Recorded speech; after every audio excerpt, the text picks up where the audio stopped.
They're making a mess or creating something unconventional? Roll with it. Let them lead. It may fail, it may flop, but everything is learning. Kia ora. Hello, I'm Ruth Verco, a teacher turned mum here on a mission to demystify child's play through understanding play schemas. If you've ever found yourself asking, why is my child doing that? Whether it's throwing their soft toys, hiding stones around the house, or lining up their crayons, then you're in the right place, and certainly not alone.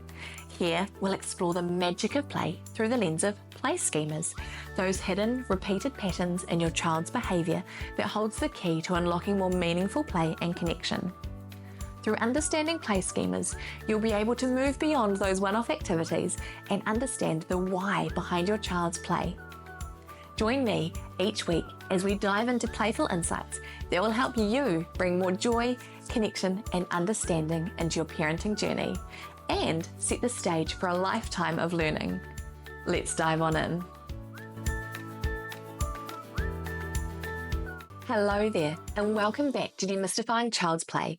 I'm Ruth Verco, and I'm here to help you navigate the magical and occasionally maddening world of play. So whether you're out on a walk, catching a rare moment of quiet, or multitasking around the house, let's dive on in. I am so glad you're here.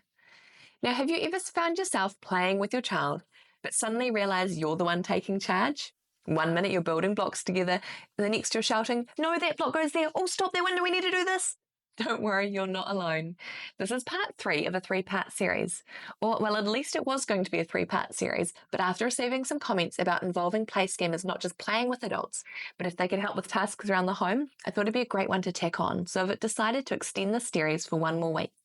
So this week, we're looking at how adults can join in the fun without taking over, and next week we'll look at helping around the house and how incorporating play schemas can help, because I believe our children are never too young to help alongside us and work together as a family. So stay tuned next week for that one.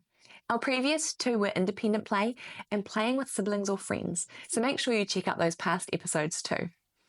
Today, we're talking about how to join your child's play in a way that supports their creativity and learning without turning it into a parent-led production. We'll dive into why letting your child lead is so important and how to participate without taking over, as well as some practical strategies you can apply. So, why do we as adults struggle with play? There are some common challenges, so if you're thinking about these, don't worry, you're not alone. It's very normal. One of the main ones is our default is to go into teaching mode. We feel the need to direct their play. It can feel really awkward letting our kids lead. Our whole lives as adults have been taught to, remain composure and do the adult thing. Suddenly we might be being a bit silly and we're unsure what to do. There's a natural urge to fix things when play feels messy or chaotic. And we just know more. We know how things are meant to go together.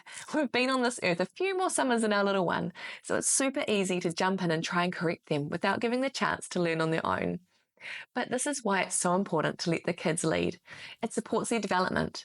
Children learn way more when they have control over their play. It's how they process the world. It helps them build connections. When you follow their lead, you're showing them that you value their ideas and creativity. And let's face it, your child's idea of play may not win awards for the best teamwork, but when you let them guide the game, you're giving them the chance to shine. So often in their life, our kids need to follow our routines, our schedules, what we want them to do. If we give them 5, 10, 15 minutes of play where they get to be the leader, it's really empowering and it's a really awesome way to build the relationship with them. Now, if we're going to get into play schemas, understanding your child's play schema and playing with them really helps as well. So what are play schemas? Play schemas are patterns of behaviour children naturally use to understand and explore their world, and it's universal across cultures. Understanding your child's schema can help you know what kind of play will resonate with them. So for an example, could be the orientation schema. If your child is constantly looking at the world from different perspectives, maybe tilting their head or looking at things upside down or even throwing themselves backwards. Maybe the transformation schema, where kids are fascinated with changing things, whether by mixing, tearing, or combining. Or the connection schema, linking things together, like train tracks or chains. If you'd like the list of the full 10 top schemas, head over to playschemas.com. That is play, schemas.com /free, where you'll find the top 10 guide as well as some other freebies there too. When you know your child's schema, you can tailor your play to their interests. This keeps them engaged and makes your time together way more meaningful. Okay, Let's have a look at some steps about how you can play along without taking over. If you've listened before, you'll know what step 1 is. It is observe. Before diving in, take a moment to watch what they are doing. What's their focus? What story are they creating? See what they are doing so you can get alongside. Number 2, follow their lead and ask open-ended questions like, what's happening here? How can I help? Avoid steering the activity. If your child's building a tower, resist the urge to redesign it. Let their imagination take the lead. Ask them how you can be a part of the game. Number 3 is embrace imperfection. I'm going to say that again. Embrace imperfection. Play isn't about perfect results. Remember about the play schemas? It's the blueprint for the world. They're learning and discovering. They're making a mess or creating something unconventional. Roll with it. Let them lead. It may fail, it may flop, but everything is learning. And if they're doing it with you and having fun, it is play. And also know when to step back. Sometimes your role is simply to cheer them on or observe. Not every moment requires your involvement, and that's okay. So it could be you're playing alongside them or you're just in the same room. So, how are some strategies to set up and support these connections? So, number 1, having a place that you can create open-ended play setups to match their schema. So we've talked about this before, having a space in your lounge, in their bedroom, outside, where they're able to explore and play. So for example, if they love rotation, leave out objects like spinners or rolling pins. Maybe let them raid the drawers in the kitchen to see what they're going to come up with. Okay, number 2, be a play partner, not the boss. Join in on their level, but let them set the rules. If they say the blue car flies, then the blue car flies. If they say a dinosaur is scared of a cat, a dinosaur is scared of a cat. Let their imagination run wild and have fun with it. Another tip is to reflect their ideas back to them. Repeat or narrate what they're doing without adding your own spin. It shows them you're engaged without taking over.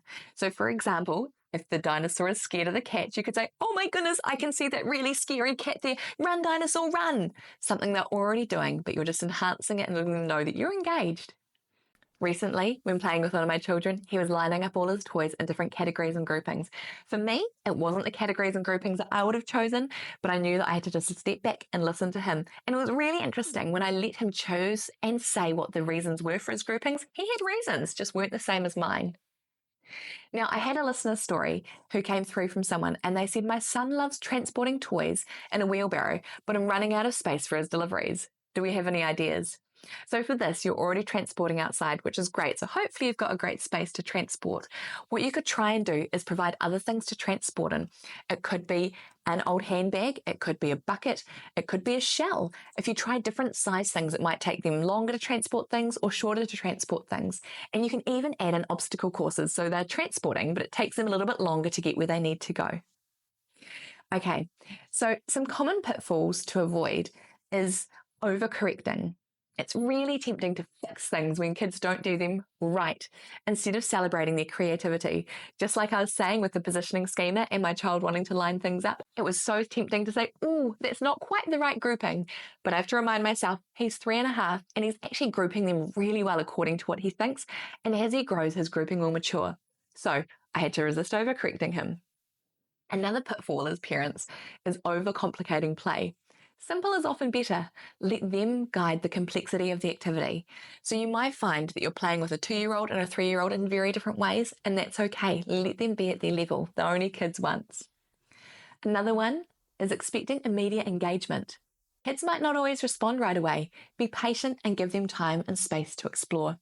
And especially if your kids aren't used to you playing with them, or if they're used to you leading, it might take a while for them to realize, oh, I can actually be the leader this time. So have a go at playing. For me, I know it's really good if I actually intentionally schedule time in my day where I'm thinking about playing with them, not just doing things alongside them. So think about how in your day will work really well. Okay, so some key takeaways and action steps. Observe, follow, embrace the mess, and let them take the lead. Those 4 things will really help you play with your child. So again, observe, follow, embrace the mess, and let them take the lead. When you find small ways to integrate these schemas into daily life, it can make it so much easier for your play and so much more fun. Make sure you celebrate the effort over the outcomes. So your challenge for the week is to try a schema-based activity where you're playing with your child and you're letting them lead. And don't forget to let me know how it goes. I absolutely love hearing your stories. So remember, Play is a partnership. By letting your child lead and meeting them where they are, you're building trust, connection, and memories that will last a lifetime. Having strong relationships will get you through so many ups and downs in your child's childhood. Now, if you found this quick episode helpful, please share with a fellow parent or leave a review. It helps me reach more families like yours. And don't forget to grab your free schema cheat sheet at playschemas.com/free. That is play, schemas.com free. And remember, next week we're going to have a look at how you can use play schemas and helping around the house. But until next time, say it with me, today is a great day to play.